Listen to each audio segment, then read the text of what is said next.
I don't care what anybody says, Jujutsu Kaisen has one of the hardest power systems to understand.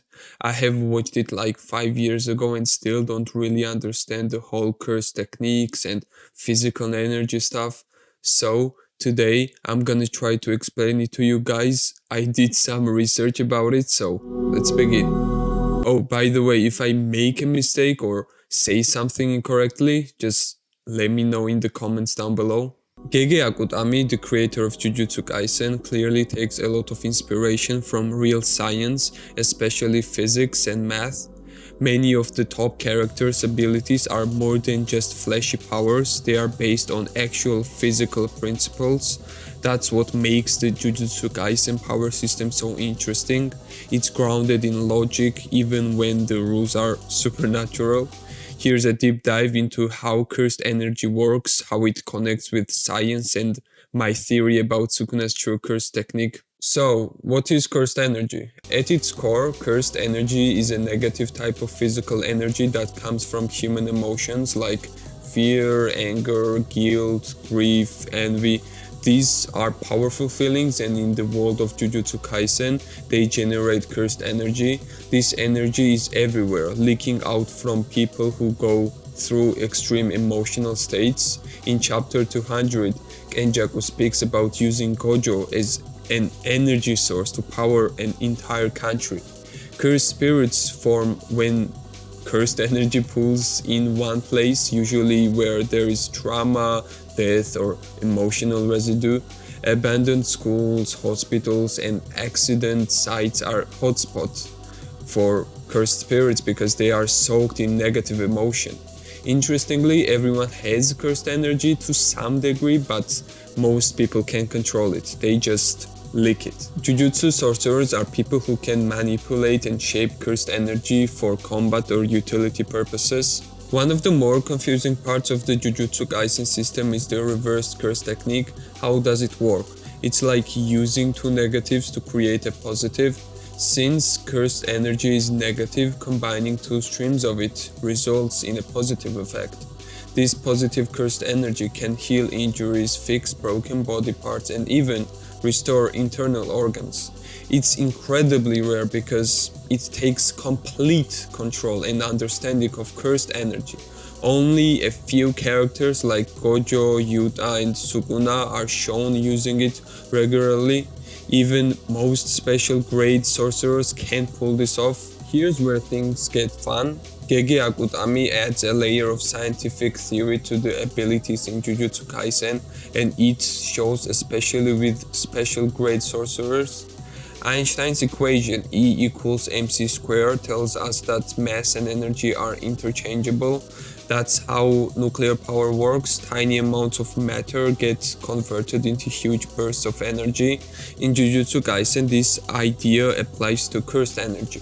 Characters like Yuki, Tsukumo, and Yuta seem to have near infinite cursed energy. If cursed energy behaves like mass, then someone like Yuki could theoretically create mass from nothing.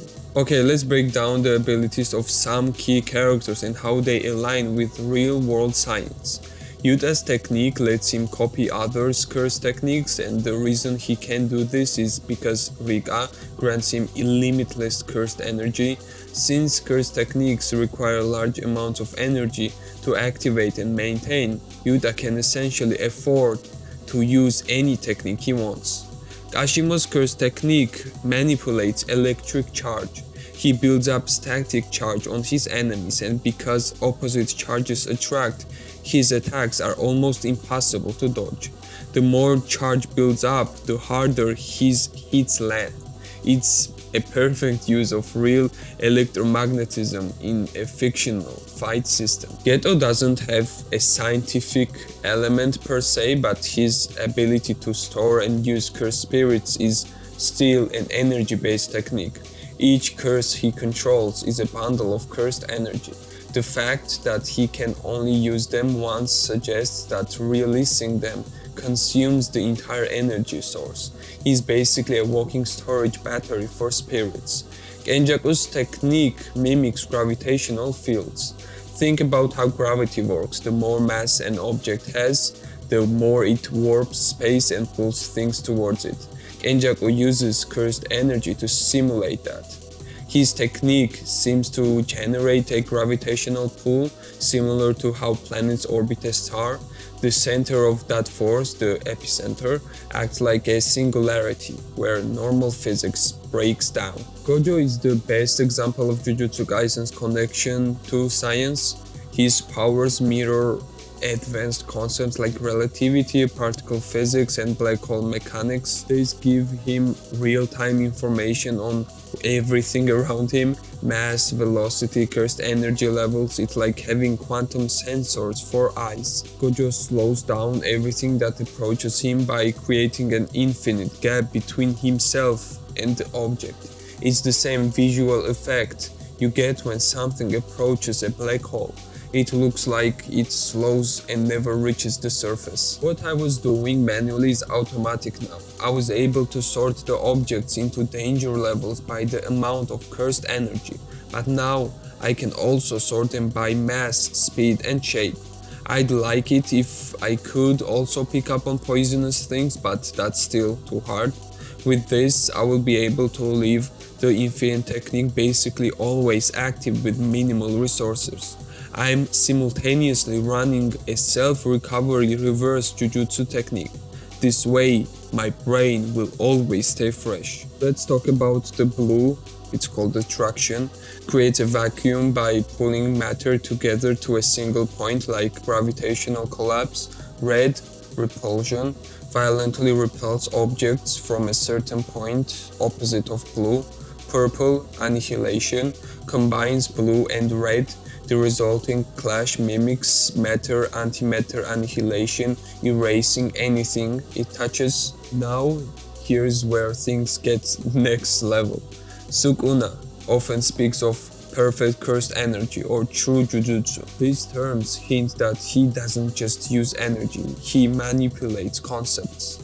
Sukuna's curse technique lets him create or destroy abstract concepts.